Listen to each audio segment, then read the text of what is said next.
How does the rebirth of Superman tie into Man of Steel? Is Jared Leto's Joker a hero in the Snyder Cut? And how massive will Darkseid actually be? Hi, I'm Dylan. Let's dive right in. The resurrection of Superman. Undoubtedly, the most disappointing part of the theatrical cut of Justice League was its treatment of the Man of Steel. What was meant to be a modern retelling of his death and return became the laughingstock of the movie business because of the awful CGI used to remove Henry Cavill's mustache. This time, though, Zack Snyder has brought out the big guns here. And by big guns, it's the legendary black suit used by Superman in the comics. Not only do we get to see it in all its splendor and glory, but we also experience the hero taking flight in it. It's actually a great callback to the iconic scene from Man of Steel, where Clark touches the ground and the earth and stone start shaking around his fist. Freed from the weird-looking effects on his face and corny lines about hope being like car keys, this is the version of the hero that every fan has been waiting for. Also, did you see how awesome his heat vision looked here? Just released the Snyder Cut already! Frank Miller's Batmobile returns. It's no secret that Zack Snyder is a huge fan of Frank Miller's comics. His Batman could have literally been pulled from the pages of The Dark Knight Returns. Well, it looks like Snyder has gone back to the book to find more inspiration for Justice League. In the one shot, we see a vehicle that looks an awful lot like the tank-like Batmobile from The Dark Knight Returns. Of course, we'd see a version of it in Christopher Nolan's Batman films, but this is quite the surprise for fans who never expected to see it again so soon. Even though we'd known that The Dark Knight has an array of vehicles, we only expected to see the Nightcrawler, the Flying Fox, and the original Batmobile in Justice League. Yet, Snyder has taken it one step further by including one of the most memorable and devastating vehicles from Batman's past. At this point, we don't know if we'll actually see it in all its glory, but we're currently hoping that it'll play a part in the proceedings, and maybe flatten a few parademons in the process. The only question now is, where does Batman find all the space to park these vehicles? A look at the real Cyborg.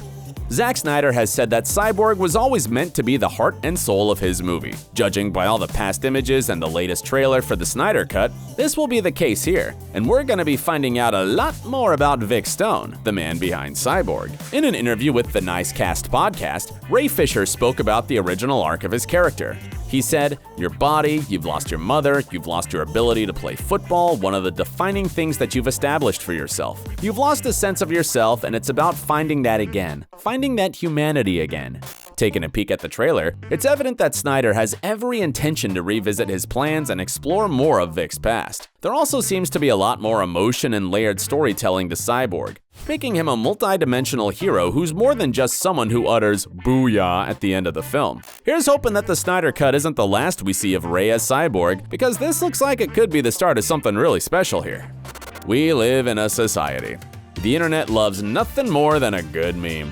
Well, Jared Leto's Joker went full meta when he appeared and uttered the "we live in a society" phrase at the end of the Snyder Cut trailer. Naturally, he got the exact reaction he wanted from the fan base. More importantly, it offered us the first full look at this new version of his Joker in action. Gone are the face tattoos and slicked back green hair, making way for a grungier version of the clown Prince of Crime.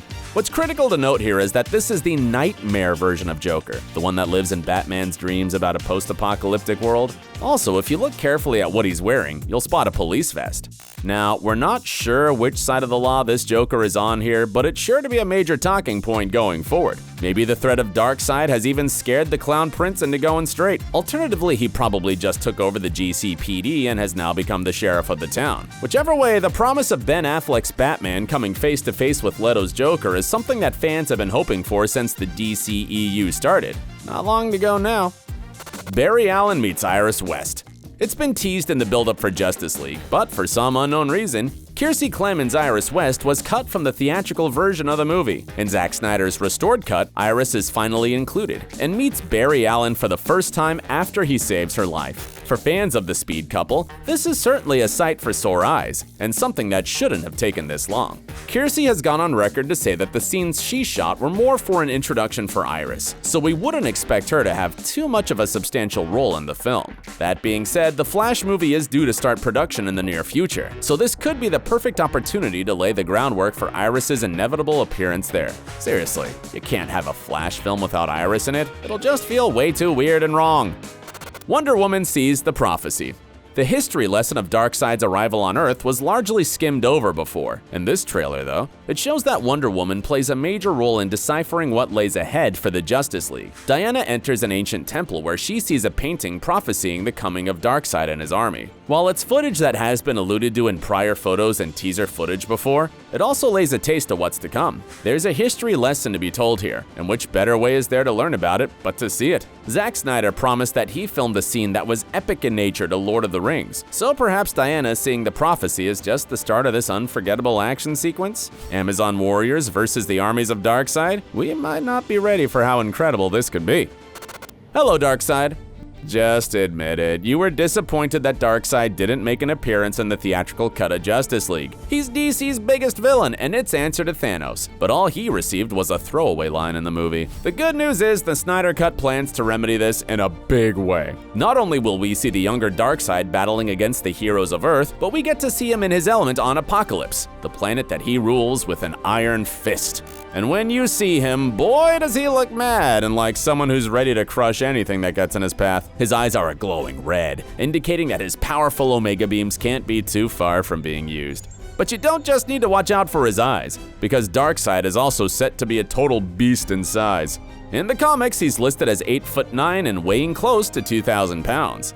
And it looks like he could be even bigger in this movie. He's definitely much taller and bigger than his general Steppenwolf, who's not exactly a small guy to begin with. And speaking of Darkseid's most trusted aide and confidant, Steppenwolf unmasked. There's no denying that Steppenwolf certainly looks more like an alien in the Snyder Cut than when he did in the theatrical version of the movie. The redesign definitely catches the eye and feels like you're watching an entirely new character in action. At the same time, we also get to see Darkseid's right-hand man unmasked and stripped of all his armor.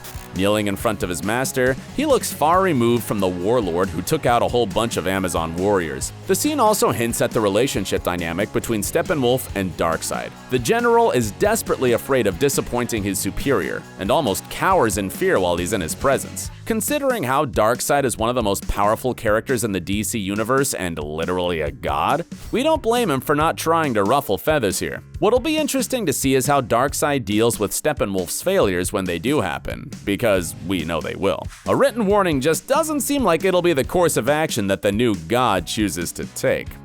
The arrival of Granny Goodness. From previous teases, everyone knew that Darkseid's other acolyte, Darkseid, would appear in the Snyder Cut. What no one was expecting to see was Granny Goodness. But who's playing the character in the movie? That seems like a surprise that Zack Snyder is keeping close to his chest. As a fan-favorite supervillain, Granny has rich ties to the New God storyline, having made her first appearance in 1971.